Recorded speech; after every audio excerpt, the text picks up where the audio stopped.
Hey guys, welcome to my channel. As a longtime shounen watcher, my life has been significantly influenced by it. But as I got older and more mature, I realized that many shounen tropes that I adored a few years back were exaggerated and I could not relate to them like before. I think this is the same case with many people of my age group, and I would like to discuss what young people should learn or not learn from shounen.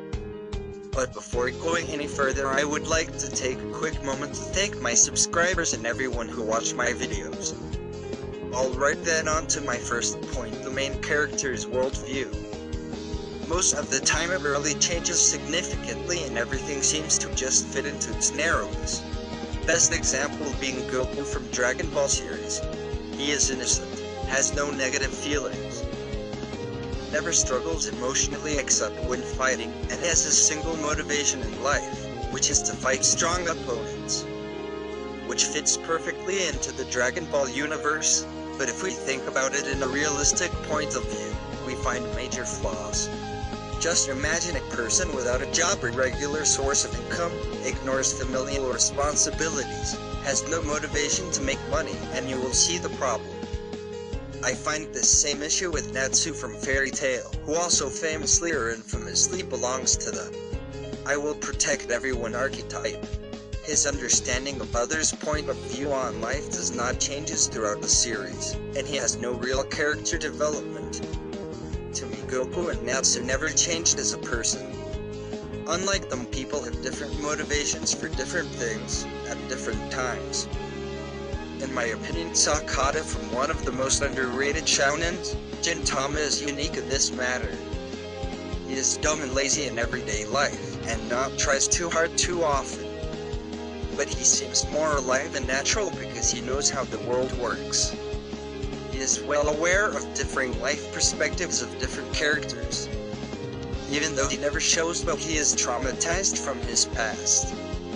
Also, in my opinion, among all the shounen protagonists I have seen, he can best relate emotionally to other characters, and accordingly he can make dumb jokes or give words of wisdom. This is best seen in his relationship with Katsura or Zora, who has one of the most genuine and interesting personalities in all anime. Another thing I would like to talk about is the overly main character-centered narrative. Of course he's important, but too much emphasis on him becomes boring. I think this is why we like side characters like Zoro, Gaara, and Piccolo, even if they ultimately end up being stepping stones for the main character. Because unlike the main characters, we do not know what uncertainties they will face or what exactly is going on in their minds. We find them more interesting. Also, I find the narrative that you can do anything if you try rather unappealing. Even shows like My Hero, Naruto, and DBZ contradicts later in the series. Not everyone in Konoha can have ATL superpowers, or be genetically gifted. Not everyone in My Hero can be nearly as strong as Deku even after training lifelong.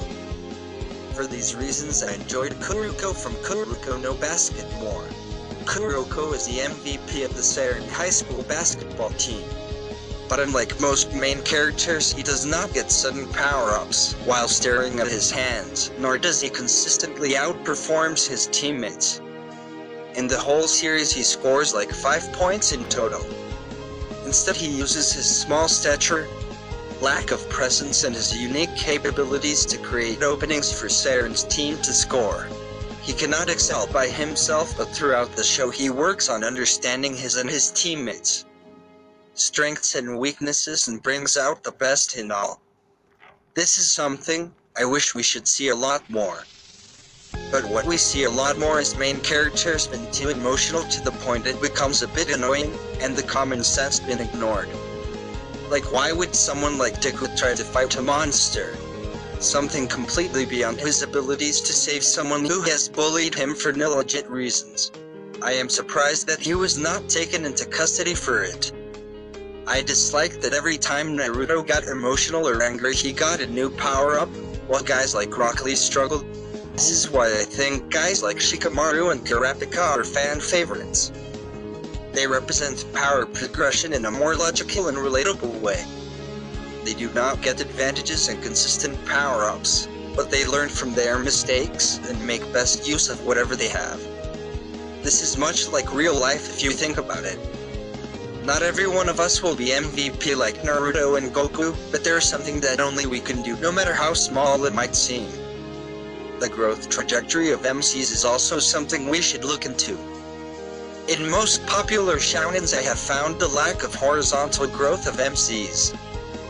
Let me explain. Vertical growth refers to the growth in abilities and skills, while the horizontal growth refers to the growth of the personality. In real world they go hand in hand and take a long time. But in shounen MCs defeat elite supervillains after a few weeks of training, or because of the power of friendship. Goku once again comes to the mind. Even though his power levels is off the roofs, he is essentially the same guy he was 20 years ago. This is the typical growth cycle of a shounen main character. Bad guy comes, he beats the main character. The main character trains and beats him. Then the new and stronger bad guy comes and the cycle repeats over. This is why we like side characters more.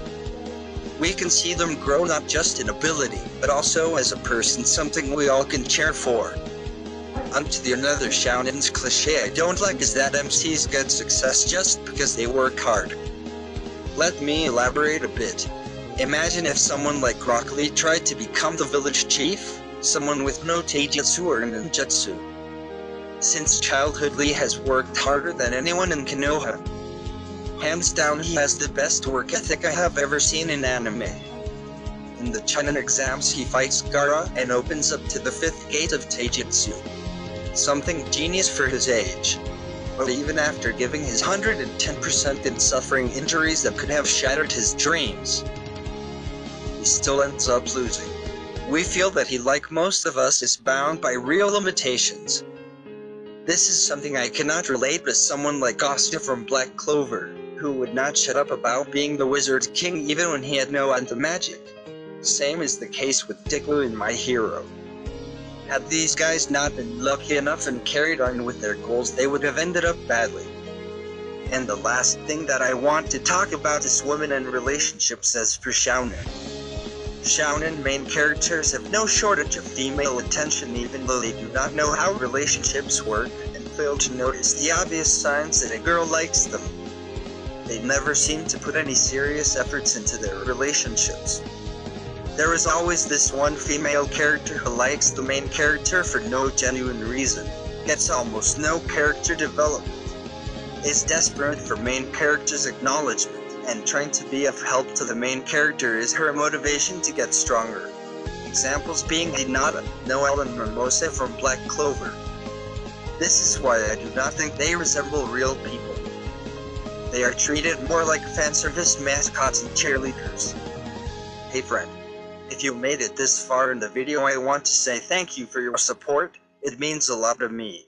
Please consider liking and sharing the video and also subscribing to my channel. Bye.